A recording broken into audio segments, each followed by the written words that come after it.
On the banks of the Ounila River in southern Morocco lies the small ancient town of Aït Benhaddou. Built along a hillside, it is one of many settlements that Berber peoples spread across the Moroccan desert. Used for centuries, it eventually fell into near total abandonment. But an unexpected turn of events brought the town back to life, turning it into one of Morocco's most sought-after destinations.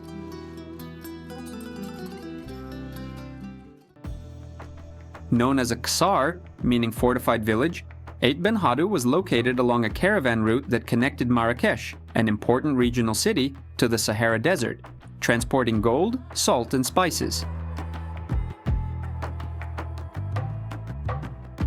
This strategic position made the small town an important stop for both protection and trade, serving merchants and residents alike. Life here was relatively calm. The Ounila River provided water for food production, while the constant movement of trading caravans kept locals informed and well supplied.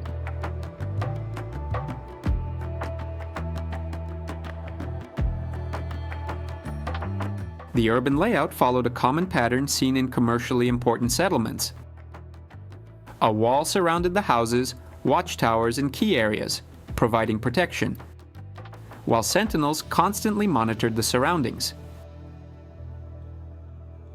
During the day, the sound of people moving through narrow alleys and cultivated fields blended with birdsong. At night, it was time to rest and share conversations with family. Inside the ksar, families lived in compact, often multi-story homes. Lower levels were used to shelter animals and store goods, with spaces arranged in a practical way, while upper floors were reserved for living. At the top, open terraces were used for drying food and improving ventilation. This simple yet functional architecture allowed for better thermal control, keeping interiors cool during the intense daytime heat and warm during cold desert nights. Some homes even had skylights for light and airflow.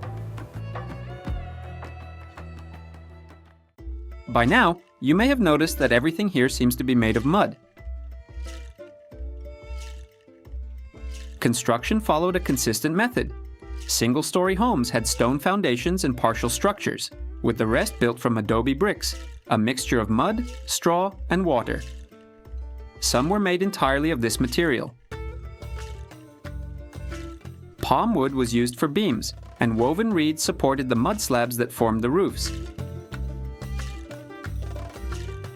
In taller structures such as towers, the ground floor was built using rammed earth, a compacted mixture of soil, gravel, and other materials designed to provide strength and support weight.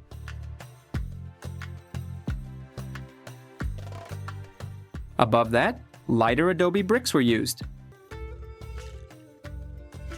Finally, everything was coated in mud plaster, often decorated with geometric patterns.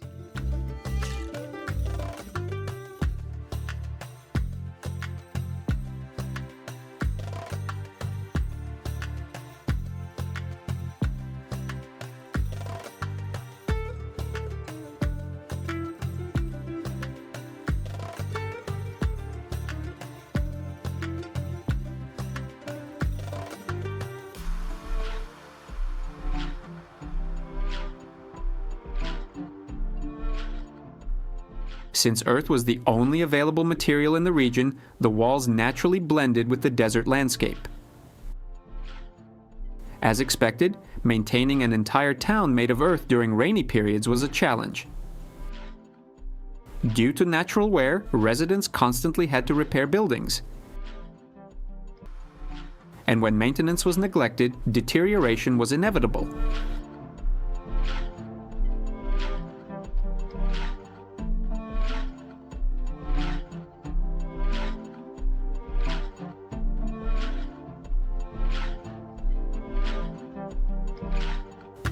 Brick production and structural maintenance intensified during flood seasons, taking advantage of the abundant water from the Ounila River. Its name comes from the Berber language and means the Valley of Returning Water, referring to how it disappears and reappears throughout the year. During winter and early spring, melting snow from the mountains feeds its flow, sending water through the valleys in abundance. But in the hotter, drier months, the flow decreases until it nearly vanishes.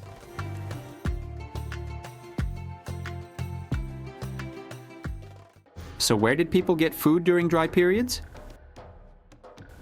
The answer lies at the top of the settlement. The granary. Built on the hill and slightly removed from the houses, it was essential for survival and was not controlled by any single family. Harvests from the rainy season were stored there and consumed during droughts. The site was managed by a guardian, ensuring access only when necessary and under supervision, which helped prevent conflict and theft. In good years, surplus could even be traded. Near the town, there was also a caravanserai, a type of inn commonly found in the Middle East and North Africa at the time. It offered rooms for overnight stays and a large courtyard where travelers could safely keep animals and goods, and where trade took place continuously, effectively functioning as a kind of inland trading hub. However, from the 16th century onward, caravan trade began to decline. New maritime routes controlled by European powers drastically reduced the need for trans-Saharan travel. Without the steady flow of goods and travelers, many residents migrated in search of better opportunities in larger cities.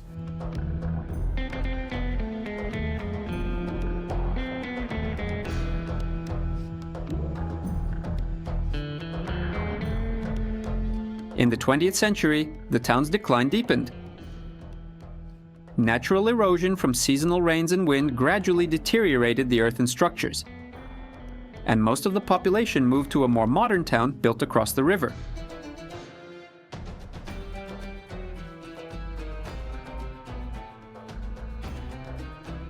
Only a few families remained. Aït Benhaddou was left to fate, becoming nearly abandoned.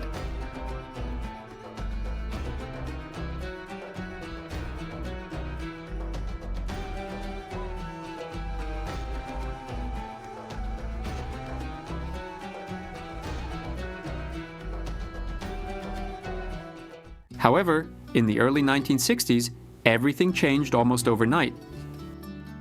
The art director of what would become the successful 1963 film Sodom and Gomorrah was searching for a location. After visiting several places, he finally found what he needed in Aït Benhaddou. The arrival of the international crew completely transformed daily life. Locals from the town and nearby villages were hired as extras, porters, and production assistants. Many had never seen a camera before. The crew also brought generators and vehicles, something entirely new to the area. Many houses, towers, and walls were rebuilt specifically for the film, giving the town an unexpected and rapid restoration. The visual success of the film attracted other directors and producers, especially those working on biblical and historical epics, placing the site on major filming routes and turning the small settlement into the main cinematic hub of North Africa. The productions that cemented the town's future as a tourist destination were the film Gladiator and the series Game of Thrones, both of which also featured local residents as extras. Today, some families live almost entirely from tourism connected to these productions, guiding visitors, sharing stories from the shoots, and showing the exact locations of famous scenes.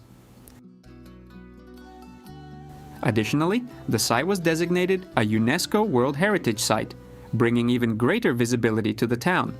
Today, Aït Benhaddou is one of the most visited places in Morocco. After gaining international recognition, part of the population returned to inhabit some of the houses, bringing life back to the settlement.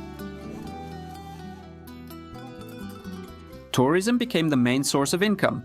Local guides, artisans, and merchants welcome visitors from all over the world. Restaurants, guest houses, and small souvenir shops have been adapted within the old structures, always respecting the original style. Local vendors now sell traditional items, antiques, and goods from other regions.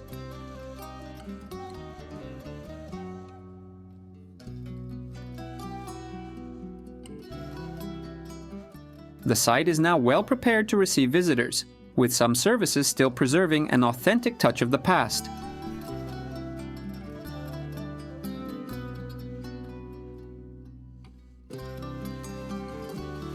If you're planning to visit this remarkable place, keep in mind that winter may not be the best time, as temperatures can drop below freezing. From a caravan outpost lost in the desert to a globally recognized heritage site, Aït Benhaddou has gone through periods of prosperity, decline, and an unexpected rediscovery. It shows that there are still incredible places around the world waiting to be noticed, and that the work and knowledge of past generations can still shape lives today.